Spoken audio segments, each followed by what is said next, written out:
Welcome back. We are in chapter 11, verse 24. There is one who scatters, yet increases more, and there is one who withholds more than is right, but it leads to poverty. So that means if you've got riches, if you've got stuff that God gives you, scatter them, give them out to people, help other people with what you have. Then you'll have even more. The same thing. In the same way, when you scatter seeds into the ground, they grow plants. The plants grow more seeds.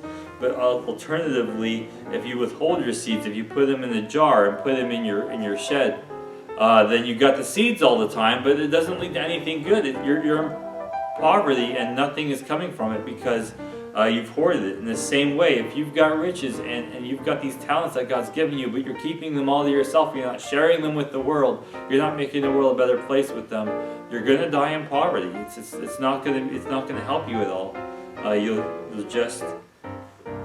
You'll have that, but it won't be much, and then after a while you won't have that anymore.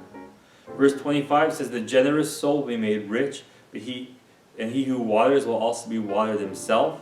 So it says if you give out to people, God's going to keep providing you because He wants you to bless people. So He's going to use you as a conduit to spread His riches out into the world. He's going to use you to do it. So give easily, give honestly, and give generously. And it says, and then verse 26 is, "The people will curse him who withholds grain, but blessing will be on the head of him who sells it." So it's like you got all this grain that everybody wants and you keep it to yourself. Everyone's not going to like you. They're not going to want to play with you. But if you sell it, you can make a profit and get more grain and keep selling that, make a profit. So you become richer and richer and you're still helping everybody else out at the same time. So do that. That's a much better way to go. He who earnestly seeks good finds favor, but trouble will come to him who seeks evil. So if you're looking for good, you'll find it. If you're looking for evil, you'll find that too. Look for good, because if you look for evil, that's no fun. He who trusts in his riches will fall, but the righteous will flourish like foliage. So if you've got money and you think, well, I'm safe, I got money, I can get the walls and the security cameras and the guards and the alarm systems, well, ultimately it's not going to do you a whole lot of good. Maybe you'll keep a thief or two out, but it'd be better if you trust on the Lord. The Lord is better security than all that stuff. Because if you go to heaven like, well, I never got robbed, that's not the criteria to get into heaven. God says, are you perfect? And you're going to have to say, well, no, I'm not perfect. So therefore you don't get into heaven. And if He asks the righteous person, are you perfect? I'm like, I'm not perfect, but Jesus died for my sins, and He is perfect. And He told me that His life would count for me. And God would let you in because that's the right answer. The right answer is Jesus. Because Jesus died for you. He loves you. He's given His life for you. That our imperfections are erased. And our perfection is really His perfection shown through us. So let Him work in your life. Let Him deal well with you. And you'll get to go to heaven and be with Him forever, which is what we want anyway.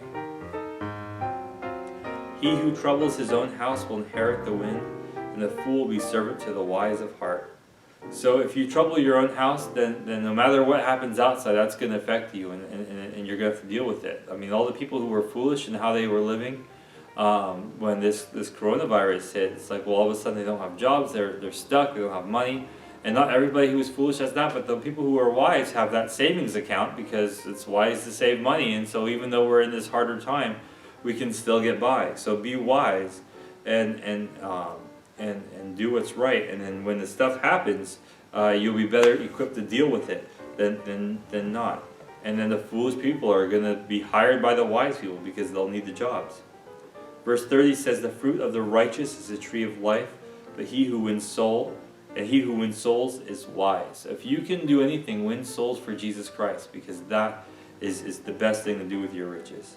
If the righteous will be recompensed on the earth, how much more the ungodly and the sinner? If God's going to reward the righteous good for their acts, how much more is God going to punish those who are sinners for theirs? So in that case, do the right thing so that you can be rewarded well. God bless you, and have a good day.